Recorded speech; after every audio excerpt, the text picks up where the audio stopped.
Health is wealth అనే శీర్షిక లోపల మనం ఈరోజు కాల్షియం డెఫిషియన్సీ ఉన్నవాళ్ళు ఏ వాటిని తీసుకుంటే కాల్షియం మనకు బాడీలో ఫుల్ఫిల్ అవుతుందో తెలుసుకుందాం మిత్రము. అయితే పోషకాహారాన్ని తీసుకునేటప్పుడు మనకు కాల్షియం కావాలి, కాల్షియం డెఫిషియన్సీ ఉన్నవాళ్ళు ఎలాంటి ఆహారం తీసుకోవాలి, ఎంతెంత మోతాదులో తీసుకోవాలి, ఎంత తీసుకుంటే ఎన్ని క్యాలరీస్ మనకు వస్తాయనే విషయాన్ని ఇప్పుడు మనం క్షుణ్ణంగా తెలుసుకుందాం.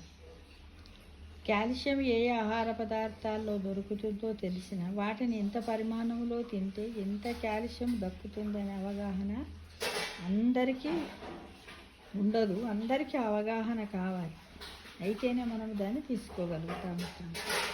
ఒక కప్పు పరిమాణంలోని భిన్నమైన పదార్థాల్లో ఎంత కాల్షియం ఉంటుందో తెలుసుకుందాం. మామూలుగా ఒక కప్పు, ఇక్కడ మనం ఏం తీసుకున్నాం, మేజర్ ఏం తీసుకున్నాం, ఒక కప్పుని తీసుకున్నాం.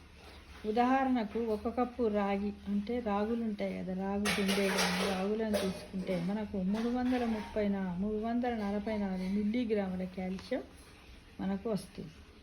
ఇక మినుములు తీసుకుంటే 120 మిల్లీగ్రామ్, అంటే ఒక కప్పు మినుములు తీసుకుంటే.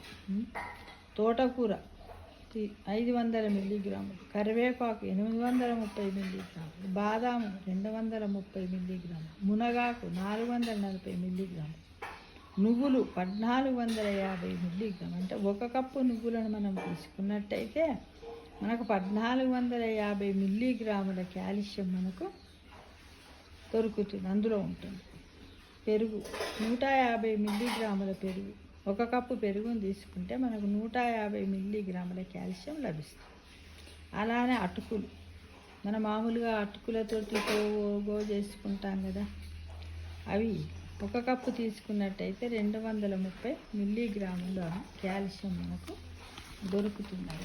ఈ విధంగా మనం తీసుకునే ఆహార పదార్థాల్లో ఏ పదార్థాన్ని ఎంత వరకు తీసుకుంటే ఎన్ని గ్రాములు వస్తుందనే విషయాన్ని మనం ఇప్పుడు ఈ శీర్షిక ద్వారా మనమందరం కూడా అవగాహన చేసుకున్నాము, అర్థం చేసుకున్నాము. కానీ అవగాహన చేసుకొని అర్థం చేసుకున్నంత మాత్రాన మనకు బాడీకి కాల్షియం వస్తుందా అంటే రాదు. దాన్ని ఎప్పుడు మనము కార్యాచరణలో, అంటే ఇంప్లిమెంట్ చేసినప్పుడే, దాన్ని మనం తీసుకున్నప్పుడే మన దేహానికి మనం కాల్షియాన్ని ఇవ్వగలుగుతాం. అంటే మామూలుగా ట్యాబ్లెట్ సప్లిమెంట్ రూపంలో కాకుండా ఇలా పోషకాహారంలోనే వెతుక్కొని తింటే మనకు ఎంతో మంచిది అని నిపుణులు తెలియజేస్తున్నారు మిత్రులు.